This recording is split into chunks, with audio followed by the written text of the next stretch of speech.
Hear the stories of Oklahoma Indians told by the Indians of Oklahoma. We come from the stars, the heavens, and from the earth. Our tribe is so specific, that they can actually point to the very spot on the earth where the first Tonkawa came out. We come from the oceans, islands, lakes, mountains, rivers, and hills. In the land that would become Oklahoma, signs of human presence span some 30,000 years. Among the earliest identifiable tribes in this land are Caddo, Wichita, and their affiliated bands. They trace their ancestry back more than a millennium to the mound builders in a region around a place now called Spiro. Evidence proves the Caddos have been in this area since prehistoric times. After this time, our cultures continued to evolve and flourish throughout the Americas.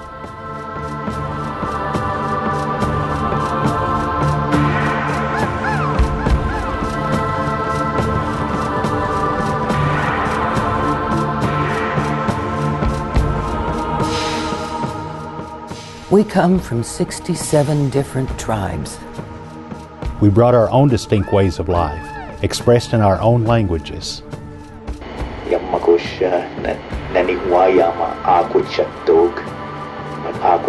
Elimachi aho salia gaski mahgao lanape gaski alaniksi. Koiki adon tonge ti haigedo. Okay, kahava ya haigedo. Nakuchki now. We'll see you again. For those who weren't already here, we all have different stories of how we came to Oklahoma. Some of us migrated by our own choice. Some of us came here against our will. When the first European explorers arrived, our long struggle began.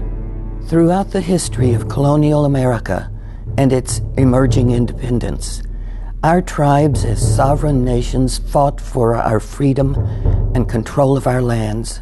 For centuries, settlers pushed relentlessly into our domain and called on the U.S. government to force our people out. Through treaties and military force, our original homelands dwindled. From 1778 to 1867, the United States made 370 treaties with different Indian nations, the first with the Delaware, the last with the Nez Perce. By 1900, every treaty had been broken. At the beginning of the 19th century, President Thomas Jefferson advocated the removal of all Indians to one region of the country and our gradual assimilation into Euro-American culture. In 1830, President Andrew Jackson signed the Indian Removal Act, forcing eastern tribes west of the Mississippi River. After the Civil War, Reconstruction treaties pushed us yet into even smaller areas. Our ancestors came to Indian Territory on foot, horseback, wagons, steamboats, and later by rail. They made songs so that our children and grandchildren would not forget the hardships.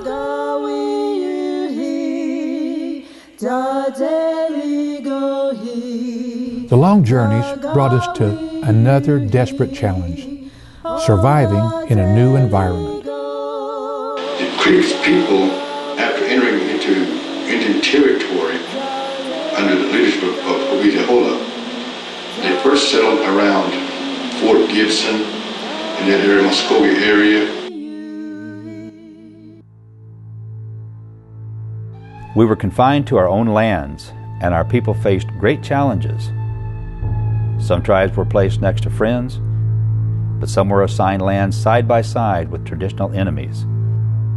Others found themselves next to tribes completely foreign to them.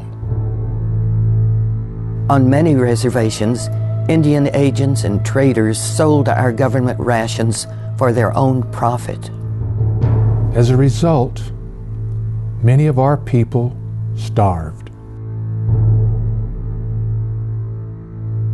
In 1883, the Indian Religious Crimes Code attempted to strip us of our religious freedoms.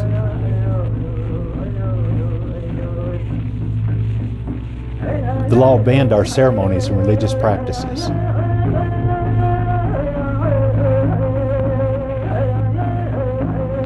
Authorities confiscated or destroyed our sacred objects.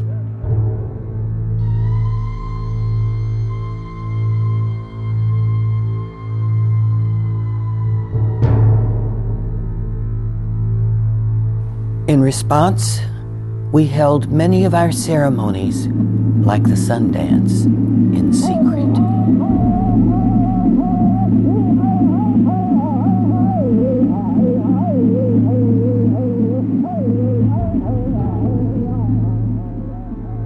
The ghost dance swept through the Plains tribes with a new fervor. In an attempt to bring back the buffalo in our ways of life.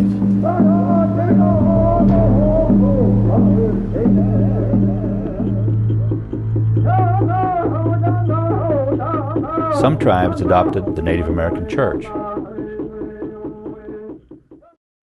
In the continuing effort to change our cultures, our children were forcibly taken from their parents and placed in government or Christian boarding schools.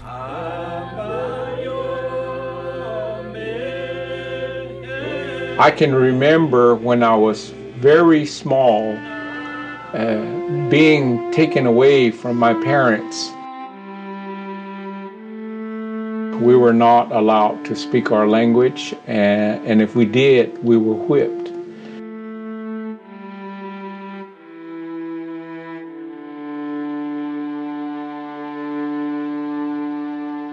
Even as we faced the ordeal of remaking our lives, our rights and our land shrank again.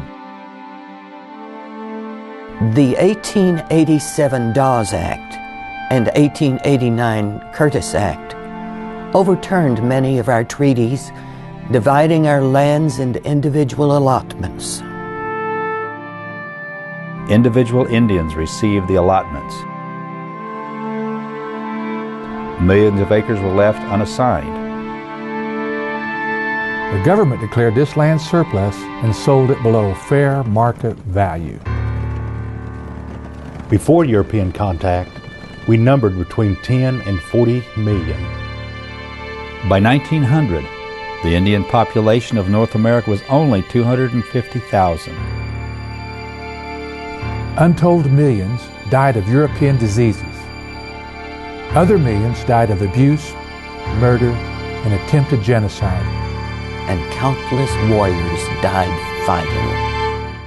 12 tribes that once lived in Oklahoma are now virtually extinct. In 1917, our death rate finally slowed to match our birth rate. Our numbers stabilized. Our lives had begun to take a new shape. In 1901, our grandparents living in Indian Territory were naturalized as United States citizens. We entered a new era of engagement with our own destinies, not only as distinct tribes, but also as citizens of Oklahoma. The state name itself is derived from a Choctaw word, Oklahoma, land of the red people.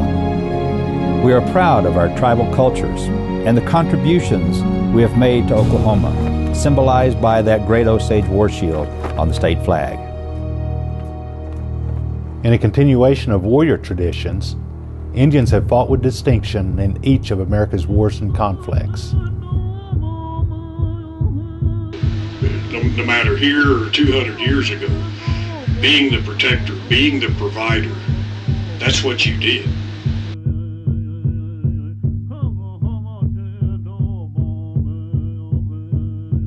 The American Indian have a way of welcoming back the veterans in more of a grand fashion.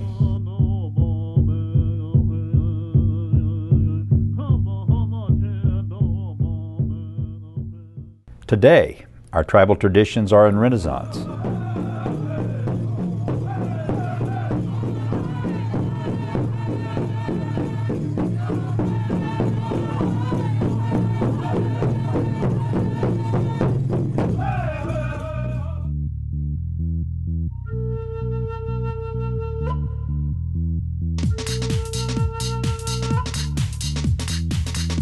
We are honoring the old ways and making them relevant to fit the times.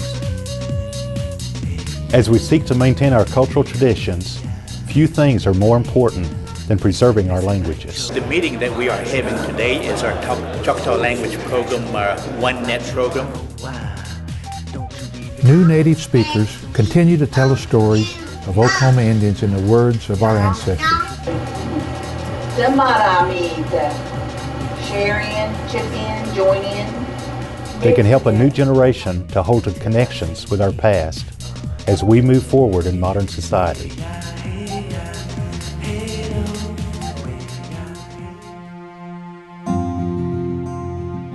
Oklahoma Indians have touched the world in every area of human endeavor.